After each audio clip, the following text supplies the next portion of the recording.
ਅਜਮੇਰ ਸਿੱਧੂ ਦੀ ਕਹਾਣੀ ਹੈ, ਇਹ ਝਾਂਜਰ ਤੂੰ ਨਾ ਪਾਵੀਂ। ਮੈਂ ਓਪੀਡੀ ਤੋਂ ਬਾਹਰ ਨਿਕਲਣ ਲੱਗੀ ਸੀ। ਦੂਰੋਂ ਆਉਂਦੀ ਐਂਬੂਲੈਂਸ ਦੀ ਆਵਾਜ਼ ਨੇ ਮੇਰੇ ਪੈਰ ਥਾਂਏਂ ਰੋਕ ਦਿੱਤੇ। ਉਹ ਨੋ ਕਹਿ ਕੇ ਘੜੀ ਵੱਲ ਦੇਖਣ ਲੱਗੀ। ਬੱਚੇ ਅੱਧੇ ਘੰਟੇ ਤੱਕ ਸਕੂਲ ਤੋਂ ਘਰ ਆ ਜਾਣਗੇ। ਅੱਗੇ ਉਹਨਾਂ ਨੂੰ ਜਗਦੀਪ ਚੁੱਕ ਲੈਂਦਾ ਸੀ। 10 ਦਿਨਾਂ ਤੋਂ ਪਤੀ ਦੇਵ ਘਰੇ ਨਹੀਂ। ਉਹ ਰੈਜ਼ੀਡੈਂਸੀ ਦੀ ਤਿਆਰੀ ਲਈ ਡਾਕਟਰ ਬਾਸਨ ਕੋਲ ਹਫ਼ਤੇ ਲਈ ਗਏ ਸੀ। ਸਰਦਾਰ ਸਾਹਿਬ ਨੇ 3 ਦਿਨਾਂ ਦਾ ਹੋਰ ਪ੍ਰੋਗਰਾਮ ਬਣਾ ਲਿਆ। ਅਖੇ ਕੈਲਗਰੀ ਵਿੱਚ ਪ੍ਰੋਗਰੈਸਿਵ ਐਸੋਸੀਏਸ਼ਨ ਦਾ ਇਜਲਾਸ ਹੈ। ਨਵੀਂ ਬਾਡੀ ਦੀ ਚੋਣ ਹੋਣੀ ਹੈ ਅਤੇ ਦੂਜੇ ਦਿਨ ਨਾਰੀ ਅਧਿਕਾਰਾਂ ਦੀ ਰਾਖੀ ਦੇ ਲਈ ਇੱਕ ਲੈਕਚਰ ਵੀ ਦੇਣਾ ਹੈ। ਐਂਬੂਲੈਂਸ ਦੀ ਆਵਾਜ਼ ਹੋਰ ਤੇਜ਼ ਹੋ ਗਈ ਹੈ। ਮਰੀਜ਼ ਦੀ ਹਾਲਤ ਪਤਾ ਨਹੀਂ ਕਿੰਨੀ ਕ੍ਰਿਟੀਕਲ ਹੋਵੇ। ਉਸ 'ਤੇ ਕਿੰਨਾ ਟਾਈਮ ਲੱਗੇ। ਉਨਾ ਚਿਰ ਬੱਚੇ ਘਰ ਦੇ ਬਾਹਰ ਹੀ ਖੜ੍ਹੇ ਰਹਿਣਗੇ। ਇਹ ਤਾਂ ਮੈਂ ਹੀ ਡਰੀ ਜਾ ਰਹੀ ਹਾਂ। ਮਾਂ ਹੈ ਨਾ। ਮਨੋ ਮਨੀ ਜਗਦੀਪ ਨੂੰ ਕਾਲ ਕਰਦੀਆਂ ਅੱਗਿਓਂ ਬੋਲਦਾ ਜਾਪਦਾ ਹੈ, ਡਾਕਟਰ ਸਾਹਿਬ ਇਹ ਕੈਨੇਡਾ ਹੈ, ਇੰਡੀਆ ਨਹੀਂ। ਇੰਡੀਆ ਜੇ ਪਿੱਛੇ ਜਿਹੀ ਤਾਂ ਗਈ ਸੀ। ਮੈਂ ਭਤੀਜੇ ਦੀ ਲੋਹੜੀ ਪਾਉਣ। ਇਹ ਦੇਖ ਕੇ ਹੈਰਾਨ ਰਹਿ ਗਈ। ਲੋਕਾਂ ਨੇ ਫੁੱਲ ਭਰ ਬੱਚੇ ਘਰਾਂ ਅੰਦਰ ਟੈਲੀਵਿਜ਼ਨਾਂ ਮੂਹਰੇ ਤਾੜੇ ਹੋਏ। ਬੱਚਿਆਂ ਦੇ ਹੱਥਾਂ 'ਚ ਵੱਡੇ ਵੱਡੇ ਮੋਬਾਈਲ ਫੜਾਏ ਹੋਏ। ਫਿਲਮਾਂ, ਗੀਤਾਂ, ਵੀਡੀਓ ਗੇਮਾਂ 'ਚ ਮਸਤ ਕੀਤੇ ਪਏ। ਚਚੇਰੇ ਭਰਾ ਦੇ ਬੋਲ ਅਜੇ ਵੀ ਕੰਨਾਂ 'ਚ ਗੂੰਜ ਰਹੇ ਆ, ਇੱਥੇ 6 ਮਹੀਨਿਆਂ ਦੀ ਬੱਚੀ ਤੱਕ ਸੁਰੱਖਿਅਤ ਨਹੀਂ। ਮੁੰਡਿਆਂ ਨੂੰ ਪਤਾ ਨਹੀਂ ਕਿਹਨੇ ਕਦੋਂ ਨਸ਼ੇ 'ਤੇ ਲਾ ਦੇਣਾ। ਲੱਗਦਾ ਉਹ ਇਸ ਡਰ 'ਚ ਬੱਚਿਆਂ ਨੂੰ ਘਰੋਂ ਬਾਹਰ ਹੀ ਨਹੀਂ ਕੱਢਦੇ। ਉੱਥੋਂ ਦੀ ਅੰਗਰੇਜ਼ੀ ਦੀ ਕਿਸੇ ਅਖਬਾਰ ਦੀ ਰਿਪੋਰਟਿੰਗ ਮੇਰੇ ਸਾਹਮਣੇ ਘੁੰਮ ਰਹੀ ਹੈ। ਘਰ, ਸਕੂਲ ਤੇ ਧਾਰਮਿਕ ਸੰਸਥਾਵਾਂ ਵਿੱਚ ਆਪਣਿਆਂ ਤੋਂ ਬੱਚੀਆਂ ਵੱਧ ਅਸੁਰੱਖਿਅਤ। ਖੈਰ ਇੱਥੇ ਅਜੇ ਬਚੇ ਹੋਏ ਆ। ਫਿਰ ਵੀ ਸੋਚੀ ਜਾ ਰਹੀ ਹਾਂ, ਮੈਂ ਕਾਲ ਜ਼ਰੂਰ ਲੈਣੀ ਸੀ। ਮੇਰੀ ਬੇਟੀ ਸਵਰੀਤ ਉੱਦਾਂ ਤਾਂ 16 ਸਾਲ ਦੀ ਹੈ, ਪਰ ਦੇਖਣ ਨੂੰ ਭਰ ਜਵਾਨ ਲੱਗਦੀ ਹੈ। ਗੋਰੇ ਬੱਚਿਆਂ ਵਾਂਗ ਹੱਡੀ ਪੈਰੀ ਖੁੱਲ੍ਹੀ ਡੁੱਲੀ। ਜਦੋਂ ਕਢਾਈਦਾਰ ਸੂਟ ਪਾਉਂਦੀ ਹੈ ਸੋਹਣੀ ਪੰਜਾਬਣ ਫੱਬਦੀ ਆ। ਅਤੇ ਹੁਣ ਸਕੂਲ ਦੀ ਗ੍ਰੈਜੂਏਸ਼ਨ ਕਰ ਰਹੀ ਹੈ। ਉਸ ਤੋਂ ਛੋਟਾ ਹਰਸ਼ ਤਾਂ ਮਾੜਕੂ ਜਿਹਾ, ਇਹਨੂੰ ਵੀ ਧੀ ਵਾਂਗ ਬੋਚ ਰੱਖਦੀ ਹਾਂ। ਹੁਣ ਬੱਚੇ ਬੱਸ 'ਚੋਂ ਉਤਰਨਗੇ, ਬਾਹਰ ਖੜ੍ਹੇ ਰਹਿਣਗੇ। ਹਸਪਤਾਲ ਤੋਂ ਤੁਰ ਤਾਂ ਮੈਂ ਟਾਈਮ ਨਾਲ ਹੀ ਪੈਣਾ ਸੀ। ਅਚਾਨਕ ਐਮਰਜੈਂਸੀ ਆ ਗਈ। ਬੱਚੇ ਪਿਕ ਕਰਨ ਲਈ ਮੈਂ ਆਪਣੀ ਕੁਲੀਗ ਡਾਕਟਰ ਕਿਰਨ ਨੂੰ 7-8 ਵਾਰ ਫੋਨ ਲਾ ਚੁੱਕੀ ਹਾਂ, ਪਰ ਉਹ ਫੋਨ ਹੀ ਨਹੀਂ ਚੁੱਕ ਰਹੀ। ਮੇਰੇ ਸਾਹਮਣੇ ਸਵਰੀਤ ਦੀ ਉੱਚੀ ਲੰਮੀ ਡੀਲ ਡੋਲ ਘੜੀ ਮੁੜੀ ਆ ਰਹੀ ਹੈ। ਉਂਝ ਤਾਂ ਮੈਂ ਵੀ ਉਹਦੇ ਪਾਪਾ ਵਾਂਗ ਉਹਨੂੰ ਪੂਰੀ ਆਜ਼ਾਦੀ ਦਿੱਤੀ ਹੋਈ ਹੈ। ਉਹ ਚੰਗਾ ਖਾਵੇ, ਚੰਗਾ ਪਹਿਨੇ, ਦੱਬ ਘੁੱਟ ਕੇ ਨਾ ਰਹੇ। ਮੇਰੀ ਧੀ ਉੱਡੇ ਪਰ ਧਰਤੀ 'ਤੇ ਰਹੇ, ਆਪਣਾ ਕਲਚਰ ਸਿੱਖੇ। ਜਗਦੀਪ ਵੀਕਐਂਡ 'ਤੇ ਮੈਨੂੰ ਤੇ ਬੱਚਿਆਂ ਨੂੰ ਗੁਰਦੁਆਰਾ ਸਾਹਿਬ ਵੀ ਲੈ ਕੇ ਜਾਂਦੇ ਆ। ਉਹ ਇੱਥੋਂ ਵਾਂਗ ਖੁੱਲ੍ਹੇ ਖਿਆਲਾਂ ਦੇ ਵੀ ਆ। ਉਹ ਚਾਹੁੰਦੇ ਆ ਸਾਡੇ ਬੱਚੇ ਵਧੀਆ ਜੀਵਨ ਬਸਰ ਕਰਨ, ਡਾਕਟਰ, ਇੰਜੀਨੀਅਰ ਬਣ ਕੇ ਦੱਸਣ। ਅਤੇ ਸਾਡੀ ਬੇਟੀ ਹੈ ਵੀ ਬਹੁਤ ਹੁਸ਼ਿਆਰ, ਹਰ ਕਲਾਸ 'ਚੋਂ ਟੌਪ ਕਰਦੀ ਆ। ਮੇਰੇ ਵਾਂਗ ਉਹਦੇ ਦਾਦਾ ਜੀ ਵੀ ਫਿਕਰਮੰਦ ਰਹਿੰਦੇ ਆ ਅਤੇ ਉਹਨਾਂ ਦਾ ਇੰਡੀਆ ਤੋਂ ਫੋਨ ਆਏਗਾ, ਪੁੱਤ ਜੀ ਧੀ ਜਵਾਨ ਹੋ ਰਹੀ ਆ, ਐਵੇਂ ਨਾ ਕਿਸੇ ਗੋਰੇ ਕਾਲੇ ਦੇ ਚੱਕਰ 'ਚ ਫਸ ਜਾਏ। ਇਹਨੂੰ ਆਪਣੇ ਧਰਮ, ਜਾਤ, ਬਰਾਦਰੀ ਬਾਰੇ ਦੱਸਿਆ ਕਰੋ। ਜਗਦੀਪ ਆਪਣੇ ਡੈਡੀ ਜੀ ਦੀ ਗੱਲ ਸੁਣ ਕੇ ਹੱਸ ਪੈਂਦੇ ਆ, ਪਰ ਮੈਂ ਗੰਭੀਰ ਹੋ ਜਾਂਦੀ ਹਾਂ। ਹੁਣ ਵੀ ਮੇਰੀ ਸੁਤਾ ਬੱਚਿਆਂ 'ਚ ਹੀ ਆ। ਐਂਬੂਲੈਂਸ ਦੀ ਆਵਾਜ਼ ਬੰਦ ਹੋਈ ਆ। ਮੈਂ 5 ਮਿੰਟ 'ਚ ਨਰਸਿੰਗ ਸਟੇਸ਼ਨ ਪਹੁੰਚ ਗਈ ਹਾਂ। ਨਰਸ ਸ਼ਾਸ਼ਾ ਨੇ ਮਰੀਜ਼ ਦੀ ਫਾਈਲ ਤਿਆਰ ਕਰਕੇ ਮੇਰੇ ਮੂਹਰੇ ਕੀਤੀ ਹੈ। 6 ਸਾਲ ਦੀ ਇਹ ਬੱਚੀ ਅਸਥਮਾ ਦੇ ਸਵੀਅਰ ਅਟੈਕ ਨਾਲ ਤੜਪ ਰਹੀ ਹੈ। ਠੀਕ ਢੰਗ ਨਾਲ ਪਫਰ ਨਾ ਲੈਣ ਕਾਰਨ ਇਹ ਦੁਬਾਰਾ ਬਿਮਾਰ ਹੋਈ ਹੈ। ਇਹ ਗੋਰੇ ਲੋਕ ਧਿਆਨ ਹੀ ਨਹੀਂ ਦਿੰਦੇ ਬੱਚਿਆਂ 'ਤੇ। ਅਸੀਂ ਤਾਂ ਬੱਚਿਆਂ ਦੀ ਬਹੁਤ ਕੇਅਰ ਕਰਦੇ ਹਾਂ। ਮੈਂ ਮਰੀਜ਼ ਨੂੰ ਨੈਬੂਲਾਈਜ਼ ਕੀਤਾ, ਆਕਸੀਜਨ 'ਤੇ ਲਾ ਕੇ ਮਰੀਜ਼ ਵੱਲ ਦੇਖਣ ਲੱਗੀ ਹਾਂ। ਧਿਆਨ ਤਾਂ ਮੇਰਾ ਸਵਰੀਤ ਤੇ ਹਰਸ਼ ਵਿੱਚ ਆ। ਉਂਝ ਤੇ ਬੱਚੇ ਬੜੇ ਐਡਵਾਂਸ ਹੈ, ਪਰ ਇੱਥੇ ਕ੍ਰਾਈਮ ਦਾ ਪਤਾ ਨਹੀਂ ਲੱਗਦਾ। ਮੈਂ ਬੱਚੀ ਨੂੰ ਚੈੱਕ ਕੀਤਾ। ਇਹ ਪਹਿਲਾਂ ਨਾਲੋਂ ਠੀਕ ਆ। ਬੱਚੀ ਦੀ ਸਿਹਤ 'ਚ ਸੁਧਾਰ ਹੋਇਆ ਦੇਖ ਤੁਰੰਤ ਤੁਰਨ ਦਾ ਫੈਸਲਾ ਕਰਦੀ ਹਾਂ। ਨਰਸ ਨੂੰ ਹਿਦਾਇਤ ਦੇ ਕੇ ਕਾਰ ਦੀ ਰਫ਼ਤਾਰ ਵਧਾ ਦਿੱਤੀ ਆ। ਓਹੋ, ਮੈਂ ਐਵੇਂ ਡਰੀ ਜਾ ਰਹੀ ਹਾਂ। ਉਹ ਰੌਕਸੀ ਦੇ ਘਰ ਚਲੇ ਜਾਣਗੇ। ਆਖਿਰ ਰੌਕਸੀ ਸਵਰੀਤ ਦੀ ਸੀਨੀਅਰ ਰਹੀ ਹੈ, ਉਹਦੀ ਸਹੇਲੀ ਵੀ ਹੈ। ਰੌਕਸੀ ਦੀ ਮੌਮ ਸੈਂਡਰਾ ਉਹਦੀ ਟੀਚਰ ਆ। ਉਂਝ ਵੀ ਇਹ ਗੋਰੀਆਂ ਬਹੁਤ ਹੈਲਪਫੁਲ ਨੇ, ਪਰ ਇਹਨਾਂ ਦਾ ਕੰਟੈਕਟ ਨੰਬਰ ਘਰ ਹੋਣਾ। ਇਹਨਾਂ ਸੋਚਾਂ 'ਚ ਪਤਾ ਨਹੀਂ ਲੱਗਿਆ ਕਦੋਂ ਮੇਰੀ ਕਾਰ ਦੀ ਬ੍ਰੇਕ ਘਰ ਅੱਗੇ ਲੱਗ ਗਈ। ਵਾਹ ਜੀ ਵਾਹ, ਆਹ ਤਾਂ ਉਹੀ ਗੱਲ ਹੋਈ। ਸੈਂਡਰਾ ਤੇ ਰੌਕਸੀ ਇਹਨਾਂ ਨੂੰ ਲੈ ਕੇ ਆਪਣੇ ਘਰ ਵੱਲ ਜਾ ਰਹੀਆਂ ਨੇ। ਮੇਰੀ ਕਾਰ ਵੇਖ ਕੇ ਚਾਰੋਂ ਰੁਕ ਗਏ। ਮੈਂ ਕਾਰ ਪਾਰਕ ਕਰਕੇ ਦੋਨਾਂ ਨਾਲ ਹੱਥ ਮਿਲਾਇਆ। Thanks Sandra, thanks Roxy. ਇਹਨਾਂ ਮੁਸਕਰਾ ਕੇ ਮੇਰਾ ਹੱਥ ਘੁੱਟਿਆ। ਸਵਰੀਤ ਤੇ ਹਰਸ਼ ਮੈਨੂੰ ਆਣ ਚੰਬੜੇ ਹਨ। ਦੋਵੇਂ ਮਾਵਾਂ ਧੀਆਂ ਹੱਥ ਹਿਲਾਉਂਦੀਆਂ ਤੁਰ ਪਈਆਂ ਹਨ। ਇਹਨਾਂ ਦੇ ਚਿਹਰੇ ਖਿੜੇ ਪਏ ਹਨ। ਮੈਂ ਤੇ ਜਗਦੀਪ ਵੀ ਇਹੀ ਚਾਹੁੰਦੇ ਹਾਂ, ਸਾਡੇ ਬੱਚੇ ਵੀ ਇਹਨਾਂ ਵਾਂਗ ਟਹਿਕੇ ਰਹਿਣ। ਬਾਹਰ ਤੱਕ ਸੁਣ ਰਹੇ ਸਾਡੇ ਲੈਂਡ ਫੋਨ ਦੀ ਆਵਾਜ਼ ਕਿੰਨੀ ਆ? ਮਨਦੀਪ ਦਾ ਹੋਣਾ। ਉਹ ਪਹਿਲਾਂ ਵੀ ਸੈੱਲ ਕਰ ਰਹੀ ਸੀ। ਅੰਦਰ ਵੜਦਿਆਂ ਹੀ ਬੱਚੇ ਕੋਕ, ਕੇਕ, ਚਾਕਲੇਟ ਤੇ ਕੁੱਕੀਆਂ ਖਾਣ ਪੀਣ ਲੱਗ ਪਏ ਹਨ। ਮੈਂ ਅਜੇ ਟੇਬਲ 'ਤੇ ਪਰਸ ਰੱਖਿਆ ਹੀ ਆ, ਫੋਨ ਦੀ ਘੰਟੀ ਮੁੜ ਵੱਜ ਪਈ ਹੈ। ਇਹ ਸ਼ੀਰੀ ਦੀਦੀ ਕਿੱਥੇ ਬਿਜ਼ੀ ਹੋ ਗਈ? ਮੈਂ ਪਿਛਲੇ 2 ਘੰਟੇ ਤੋਂ ਫੋਨ ਕਰੀ ਜਾ ਰਹੀ ਹਾਂ। ਮੇਰੇ ਤੋਂ ਛੋਟੀ ਮਨਦੀਪ ਨੂੰ ਸਾਹ ਚੜਿਆ ਹੋਇਆ ਹੈ। ਭੈਣੇ, ਮੈਂ ਹਸਪਤਾਲੋਂ ਲੇਟ ਹੋ ਗਈ ਸੀ, ਜਸਟ ਘਰ 'ਚ ਐਂਟਰ ਹੀ ਕੀਤਾ। ਤੂੰ ਕਿਉਂ ਘਬਰੀ ਏਂ? ਘਰੇ ਸਭ ਠੀਕ ਠਾਕ ਨੇ? ਮੈਨੂੰ ਫਿਕਰ ਜਿਹਾ ਹੋ ਗਿਆ। ਤੁਹਾਡੀ ਸਹੇਲੀ ਹਰਬਿੰਦਰ ਅਟਵਾਲ ਦਾ ਮਰਡਰ ਹੋ ਗਿਆ। ਓ ਮਾਈ ਗॉड! ਕਿਹਨੇ ਕੀਤਾ? ਮੇਰੇ ਕਾਲਜੇ 'ਚੋਂ ਰੁੱਗ ਭਰਿਆ ਗਿਆ। ਉਹਦੇ ਹਸਬੈਂਡ ਨੇ ਉਹਦੇ ਵਰਕ ਪਲੇਸ 'ਤੇ ਜਾ ਕੇ ਕਹਿੰਦਾ ਤੇਰਾ ਕਰੈਕਟਰ ਠੀਕ ਨਹੀਂ। ਦੀਦੀ, ਤੁਸੀਂ ਖਬਰਾਂ ਨਹੀਂ ਸੁਣੀਆਂ? ਦੁਪਹਿਰ ਦਾ ਸਾਰਾ ਮੀਡੀਆ ਇਹੋ ਰਿਪੀਟ ਕਰੀ ਜਾ ਰਿਹਾ। ਮੈਂ ਮਨਦੀਪ ਦਾ ਫੋਨ ਵਿਚਕਾਰ ਹੀ ਕੱਟ ਦਿੱਤਾ। ਡਾਕਟਰ ਕਿਰਨ ਦਾ ਫੋਨ ਵੀ ਆ ਰਿਹਾ ਸੀ। ਹੁਣ ਮੇਰੇ 'ਚ ਫੋਨ ਸੁਣਨ ਦੀ ਹਿੰਮਤ ਨਹੀਂ ਬਚੀ। ਮੈਂ ਸੋਫੇ 'ਤੇ ਅੱਧ ਲੇਟੀ ਹੋ ਗਈ ਹਾਂ। ਅੱਥਰੂ ਆਪ ਮੁਹਾਰੇ ਵਗਣ ਲੱਗ ਪਏ ਹਨ। ਮੈਨੂੰ ਯਾਦ ਆਇਆ, ਉਦੋਂ ਅਸੀਂ ਨਵੇਂ ਵੈਨਕੂਵਰ ਆਏ ਸੀ। ਮੈਨੂੰ ਕੈਨੇਡਾ ਦੇ ਮੈਡੀਕਲ ਸਿਸਟਮ ਬਾਰੇ ਕੁਝ ਵੀ ਪਤਾ ਨਹੀਂ ਸੀ। ਇੱਕ ਵਿਆਹ 'ਚ ਡਾਕਟਰ ਕਿਰਨ ਮਿਲੀ ਸੀ। ਉਹਨੇ ਹੀ ਮੈਨੂੰ ਡਾਕਟਰੀ ਪ੍ਰੀਖਿਆ ਦੇਣ 'ਤੇ ਤਿਆਰੀ ਕਰਵਾਉਣ 'ਚ ਮਦਦ ਕੀਤੀ ਸੀ। ਉਹਦੇ ਕਹਿਣ 'ਤੇ ਹੀ ਮੈਂ ਸਿਕਿਉਰਿਟੀ ਦਾ ਕੋਰਸ ਕੀਤਾ ਸੀ। ਉਹਦਾ ਕਹਿਣਾ ਸੀ ਪੜ੍ਹਨ ਵਾਲਿਆਂ ਲਈ ਇਹ ਜੌਬ ਬੜੀ ਲਾਹੇਵੰਦ ਆ। ਨੌਕਰੀ ਦੇ ਪਹਿਲੇ ਦਿਨ ਜਿਸ ਜਵਾਨ ਤੇ ਖੂਬਸੂਰਤ ਲੜਕੀ ਨੇ ਮੇਰਾ ਖੈਰ ਮਕਦਮ ਕੀਤਾ, ਉਹ ਇਹ ਹਰਬਿੰਦਰ ਹੀ ਸੀ। ਸਾਡੀ ਦੋਨਾਂ ਦੀ ਰਾਤ ਦੀ ਇੱਕ ਹੀ ਬਿਲਡਿੰਗ ਵਿੱਚ ਡਿਊਟੀ ਸੀ। ਸਾਡੇ ਕੋਲ ਬਹੁਤ ਵੱਡੀ ਤੇ ਲੰਬੀ ਬਿਲਡਿੰਗ ਸੀ, ਜਿਹਦੀ ਅਸੀਂ ਚੌਕੀਦਾਰੀ ਕਰਦੀਆਂ। ਇੱਕ ਗੇੜਾ ਆਉਣ ਤੇ ਜਾਣ 'ਤੇ ਘੰਟਾ ਲੱਗ ਜਾਂਦਾ। ਤੇ ਜਦੋਂ ਉਹਨੂੰ ਪਤਾ ਲੱਗਾ ਮੈਂ ਕੈਨੇਡਾ 'ਚ ਡਾਕਟਰ ਲੱਗਣ ਲਈ ਟੈਸਟ ਦੀ ਤਿਆਰੀ ਕਰ ਰਹੀ ਹਾਂ, ਉਹ ਮੈਨੂੰ 1 ਜਾਂ 2 ਗੇੜੇ ਹੀ ਲਾਉਣ ਦਿੰਦੀ। ਮੈਂ ਸੁਪਰਵਾਈਜ਼ਰ ਬਰਾੜ ਅੰਕਲ ਨੂੰ ਘੰਟੇ ਬਾਅਦ ਰਿਪੋਰਟ ਦੇ ਦਿੰਦੀ। ਬਾਕੀ ਸਮਾਂ ਮੈਂ ਦਫ਼ਤਰ 'ਚ ਬੈਠੀ ਕੰਪਿਊਟਰ 'ਤੇ ਪੜ੍ਹਾਈ ਕਰਦੀ ਰਹਿੰਦੀ ਜਾਂ ਨੋਟਸ ਤਿਆਰ ਕਰਨ ਲੱਗ ਪੈਂਦੀ। ਉਹ ਮੇਰੀ ਜਗ੍ਹਾ ਵੀ ਗੇੜੇ ਕੱਢੀ ਜਾਂਦੀ। ਘਰ ਆਉਣ ਜਾਣ ਵੱਧ ਗਿਆ ਸੀ। ਉਹ ਮੇਰੇ ਬੱਚਿਆਂ ਦੀ ਮਾਸੀ ਬਣ ਗਈ ਸੀ, ਮੈਂ ਉਹਦਿਆਂ ਦੀ। ਉਹਦੀ ਆਪਣੇ ਘਰ ਵਾਲੇ ਨਾਲ ਬਣਦੀ ਨਹੀਂ ਸੀ। ਇੱਕ ਵਾਰ ਮੈਂ ਉਹਦੇ ਮੂੰਹ 'ਤੇ ਨੀਲ ਪਏ ਦੇਖੇ, ਅੱਖਾਂ ਸੁੱਜੀਆਂ ਹੋਈਆਂ ਸਨ। ਮੇਰੇ ਪੁੱਛਣ 'ਤੇ ਝੂਠਾ ਹਾਸਾ ਹੱਸਦੀ ਕਹਿਣ ਲੱਗੀ, ਡਾਕਟਰ ਭੈਣੇ, ਰਾਤ ਵਾਸ਼ਰੂਮ 'ਚ ਡਿੱਗ ਪਈ। ਮੈਨੂੰ ਲੱਗਾ ਉਹ ਅਨੇਕਾਂ ਭਾਰਤੀ ਔਰਤਾਂ ਵਾਂਗ ਪਤੀ ਦਾ ਜ਼ਬਰ ਝੱਲੀ ਜਾ ਰਹੀ ਸੀ।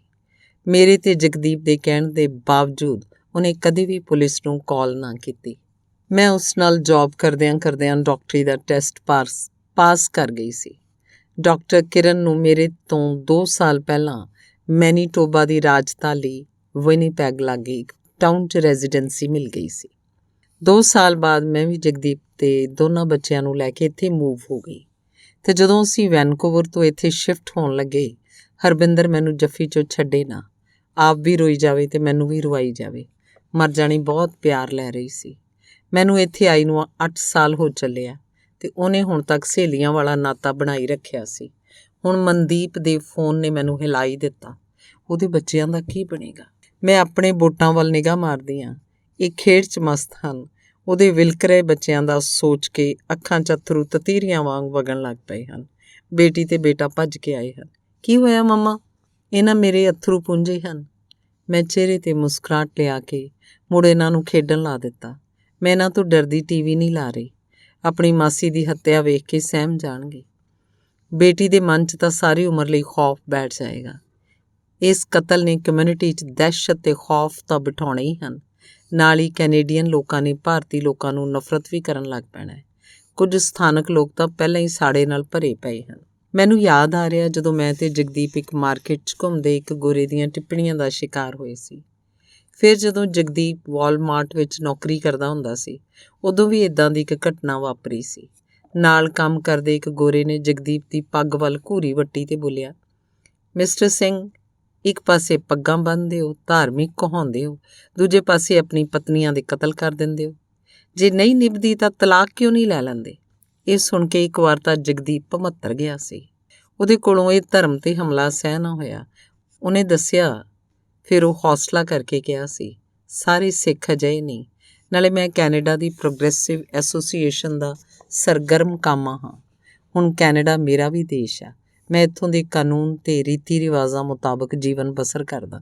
ਗੋਰੇ ਦੀ ਤਸੱਲੀ ਨਾ ਹੋਈ, ਸਗੋਂ ਮੋਢੇ ਝਟਕਾ ਕੇ ਤੁਰ ਪਿਆ ਸੀ। ਜਗਦੀਪ ਦਾ ਚਿਹਰਾ ਸੂਤਿਆ ਗਿਆ। ਇੱਕ ਡਰ ਤੇ ਸਹਿਮ ਛਾ ਗਿਆ ਮਨ 'ਚ। ਅਜਿਹਾ ਸਹਿਮ ਉਦੋਂ ਮੇਰੇ ਚਿਹਰੇ 'ਤੇ ਵੀ ਫੈਲ ਗਿਆ ਸੀ ਜਦੋਂ ਸੇਂਟ ਪਾਲ ਹਸਪੀਟਲ 'ਚ ਅਸੈਸਮੈਂਟ ਕਰਨ ਦੌਰਾਨ ਮੈਨੂੰ ਬੁਖਾਰ ਚੜ੍ਹ ਗਿਆ ਸੀ। ਉਸ ਦਿਨ ਕੌਫੀ ਪੀਂਦਿਆਂ ਇੱਕ ਗੋਰੀ ਡਾਕਟਰ ਮੇਰੇ ਵੱਲ ਇੱਕੋ ਟੱਕ ਵੇਖੀ ਜਾਏ, ਮੇਰਾ ਸੂਤਿਆ ਚਿਹਰਾ ਵੇਖ ਕੇ ਕਹਿਣ ਲੱਗੀ, ਡਾਕਟਰ ਸ਼ੀਰੀ ਵੜੈਚ, ਤੁਸੀਂ ਘਰ 'ਚ ਸੁਰੱਖਿਅਤ ਹੋ? ਤੁਹਾਡੀ ਜਾਨ ਨੂੰ ਖਤਰਾ ਤਾਂ ਨਹੀਂ? ਤੁਹਾਨੂੰ ਪੁਲਿਸ ਦੀਆਂ ਸੇਵਾਵਾਂ ਦਾ ਪਤਾ ਹੈ?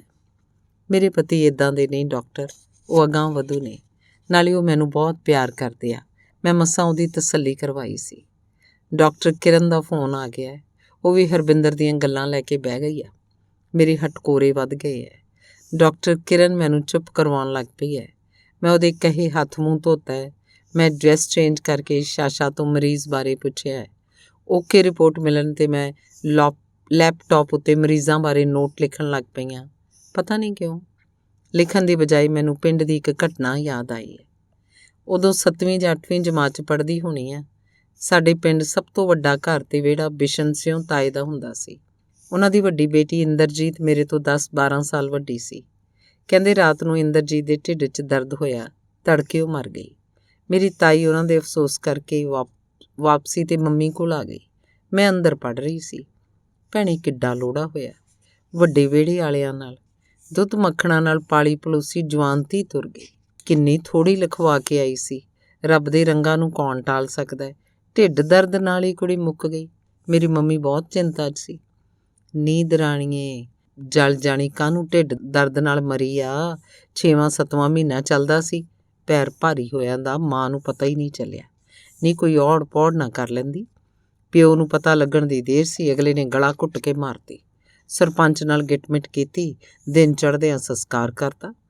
ਤਾਈ ਮੰਮੀ ਦੀ ਕੰਨਾਂ 'ਚ ਫੁੱਸ-ਫੁੱਸ ਕਰ ਰਹੀ ਸੀ, ਡਾਢਿਆ, ਜੇ ਧੀਆਂ ਦੇਣੀਆਂ ਤਾਂ ਇੱਜ਼ਤ ਰੱਖਣ ਵਾਲੀਆਂ ਦੇਈਂ। ਤੇਰੇ ਹੱਥ ਪੱਤ ਆ ਸਭ ਦੀ।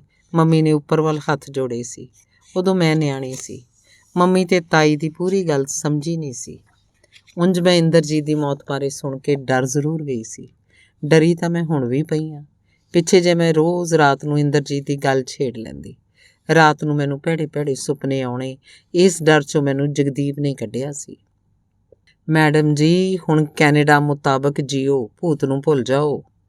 ਉਹਨੂੰ ਤਾਂ ਮੈਂ ਭੁੱਲ ਗਈ। ਹਰਬਿੰਦਰ ਨੂੰ ਕਿਵੇਂ ਭੁੱਲਾਂ? ਉਹਦਾ ਗੋਲ ਮਟੋਲ ਤੇ ਹਸੂੰ ਕਰਦਾ ਚਿਹਰਾ ਮੇਰੇ ਸਾਹਮਣੇ ਘੁੰਮੀ ਜਾਂਦਾ। ਮੈਂ ਬੈੱਡਰੂਮ 'ਚ ਸਵਰੀਤ ਤੇ ਹਰਸ਼ ਨੂੰ ਲਿਆ ਕੇ ਕੱਪੜੇ ਬਦਲਾਏ ਹਨ। ਇਹਨਾਂ ਨੂੰ ਸੂਪ ਪਿਆਇਆ। ਪੜ੍ਹਨ ਦੀ ਬਜਾਏ ਸਵਰੀਤ ਮੂਵੀ ਵਿੱਚ ਤੇ ਹਰਸ਼ ਗੇਮ ਖੇਡਣ 'ਚ ਬਿਜ਼ੀ ਹੋ ਗਏ। ਮੈਂ ਬੱਚਿਆਂ ਤੋਂ ਚੋਰੀ ਬੈੱਡਰੂਮ ਵਾਲਾ ਟੀਵੀ ਲਾਉਂਦੀ ਹਾਂ। ਟੀਵੀ 'ਤੇ ਵੱਡੀ ਟੁੱਕੀ ਲਾਸ਼ ਦੇਖ ਕੇ ਮੇਰਾ ਜੀਅ ਘਬਰਾਉਣ ਲੱਗ ਪਿਆ। ਕਿੱਦਾਂ ਦਾ ਜ਼ਾਲਮ ਬੰਦਾ ਹੋਏਗਾ, ਇੰਨੀ ਬੇਰਹਿਮੀ ਨਾਲ ਵੱਢ ਟੁੱਕ। ਮੈਂ ਤਾਂ ਬੱਚਿਆਂ ਕਰਕੇ ਰੋ ਵੀ ਨਹੀਂ ਸਕਦੀ। ਜਗਦੀਪ ਦੇ ਫੋਨ ਦੀ ਘੰਟੀ ਵੱਜੀ ਹੈ। ਹੈਲੋ ਕਹਿੰਦੇ ਮੇਰੀ ਭੁੱਬ ਨਿਕਲ ਗਈ ਹੈ। ਇਹ ਮੈਨੂੰ ਹੌਸਲਾ ਦੇਣ ਲੱਗ ਪਏ ਹੈ। ਮੇਰੇ ਹਟਕੋਰੇ ਘੱਟ ਹੋਏ ਹਨ। ਜਗਦੀਪ ਹਰਬਿੰਦਰ ਦੇ ਹਸਬੈਂਡ ਨੂੰ ਗਾਲਾਂ ਕੱਢਣ ਲੱਗ ਪਿਆ। ਸਾਲੇ ਵੱਡੇ ਦਲੇਰ ਤੇ ਅਣਖੀ ਬਣੇ ਫਿਰਦੇ ਆ। ਮਾਮੇ ਭੂਆ ਦੀਆਂ ਧੀਆਂ ਨਾਲ ਵਿਆਹ ਕਰਵਾ ਕੇ ਇੱਥੇ ਆਏ ਆ। ਇਹਨਾਂ ਨੇ ਤਾਂ ਸਾਡਾ ਧਰਮ ਤੇ ਗ੍ਰੰਥ ਸਾਹਿਬ ਨਹੀਂ ਬਖਸ਼ੇ। ਹਰ ਜਾਇਜ਼ ਨਜਾਇਜ਼ ਤਰੀਕਾ ਵਰਤ ਕੇ ਇੱਥੇ ਆ ਡੇਰੇ ਲਾਏ ਆ। ਹੁਣ ਸੁੱਚੇ ਸੂਰਮੇ ਬਣਨ ਲੱਗੇ ਆ। ਜਗਦੀਪ ਨੇ ਹਰਬਿੰਦਰ ਦੀਆਂ ਕਿੰਨੀਆਂ ਸਾਰੀਆਂ ਗੱਲਾਂ ਯਾਦ ਕਰਵਾਈਆਂ। ਇਹਨਾਂ ਨੂੰ ਇੰਡੀਅਨ ਲੋਕਾਂ ਦੇ ਅਜਿਹੇ ਕਿਰਦਾਰ ਨਾਲ ਬੜੀ ਨਫ਼ਰਤ ਆ। ਉਹ ਇਸ ਗੱਲੋਂ ਗੋਰਿਆਂ ਦੀ ਸਿਫਤ ਕਰ ਰਹੇ ਹੈ। ਇਹਨਾਂ ਦੇ 4 ਬੋਲਾਂ ਨਾਲ ਮੈਂ ਥੋੜ੍ਹੀ ਕਾਇਮ ਹੋਈ ਹਾਂ। ਮੈਂ ਲਿਵਿੰਗ ਰੂਮ 'ਚ ਆ ਕੇ ਧੀ ਨੂੰ ਗਲਵੱਕੜੀ 'ਚ ਲਿਆ। ਲੈਂਡ ਫੋਨ ਦੀ ਘੰਟੀ ਸੁਣ ਕੇ ਮੈਂ ਗਲਵੱਕੜੀ ਛੱਡੀ। ਫੋਨ ਮਨਦੀਪ ਦਾ ਹੀ ਹੋਏਗਾ, ਮੈਂ ਨਹੀਂ ਚੁੱਕਣਾ। ਇਸ ਕੁੜੀ ਨੇ ਕਮਲੀ ਕਰ ਦੇਣਾ। ਇਹ ਪੁੱਛੇਗੀ, ਸ਼ੀਰੀ ਦੀਦੀ ਆਪਣੇ ਇੰਡੀਅਨ ਕੁੜੀਆਂ ਨੂੰ ਹੀ ਕਿਉਂ ਮਾਰਦੇ ਨੇ? ਵੱਖ-ਵੱਖ ਚੈਨਲਾਂ ਤੋਂ ਇਹੀ ਸਵਾਲ ਇੰਡੀਅਨ ਲੋਕਾਂ ਤੋਂ ਪੁੱਛਿਆ ਜਾ ਰਿਹਾ ਹੈ। ਮੈਂ ਬੈੱਡਰੂਮ 'ਚ ਵੜਦਿਆਂ ਮੁੜ ਟੀਵੀ ਲਾਇਆ ਹੈ। ਲਹੂ ਨਾਲ ਲੱਥ-ਪੱਥ ਲਾਸ਼ 'ਤੇ ਬਾਰ-ਬਾਰ ਕੈਮਰਾ ਮਾਰਿਆ ਜਾ ਰਿਹਾ ਹੈ। ਲਹੂ ਦਾ ਛੱਪੜ ਦੇਖ ਕੇ ਤਾਂ ਉਦੋਂ ਤਰਾਹ ਨਿਕਲ ਰਿਹਾ ਹੈ। ਐਂਕਰ ਉੱਚੀ-ਉੱਚੀ ਬੋਲ ਕੇ ਲਾਹਨਤਾਂ ਪਾ ਰਹੇ ਹਨ। ਇਹਨਾਂ ਦੇ ਬੋਲ ਤਾਂ ਮਾਹੌਲ ਨੂੰ ਹੋਰ ਵੀ ਡਰਾਵਣਾ ਬਣਾ ਰਹੇ ਹਨ। ਲਾਸ਼ ਵੇਖ ਕੇ ਤਾਂ ਮੇਰਾ ਪਹਿਲਾਂ ਹੀ ਬੁਰਾ ਹਾਲ ਹੋਇਆ ਪਿਆ ਸੀ। ਇਹਨਾਂ ਸੂਟਡ ਬੂਟਡ ਐਂਕਰਾਂ ਦੀਆਂ ਚੀਕਵੀਆਂ ਆਵਾਜ਼ਾਂ ਨੇ ਹੋਰ ਭੈ-ਭੀਤ ਕਰ ਦਿੱਤਾ। ਮੈਂ ਟੀਵੀ ਬੰਦ ਕਰਕੇ ਰਸੋਈ 'ਚੋਂ ਰੇਡੀਓ ਚੁੱਕ ਲਿਆਈ ਹਾਂ। FM 'ਤੇ ਹਰਬਿੰਦਰ ਬਾਰੇ ਟਾਕ ਸ਼ੋਅ ਚੱਲ ਰਿਹਾ ਹੈ। ਕੈਨੇਡਾ 'ਚ ਇੰਡੀਅਨ ਦੀ ਇਲੀਗਲ ਐਂਟਰੀ, ਝੂਠੀ ਇਮੀਗ੍ਰੇਸ਼ਨ, ਡਰੱਗ ਦਾ ਧੰਦਾ, ਔਰਤਾਂ ਦੇ ਕਤਲ ਬਾਰੇ ਮਾਮਲਾ ਭਖਿਆ ਹੋਇਆ।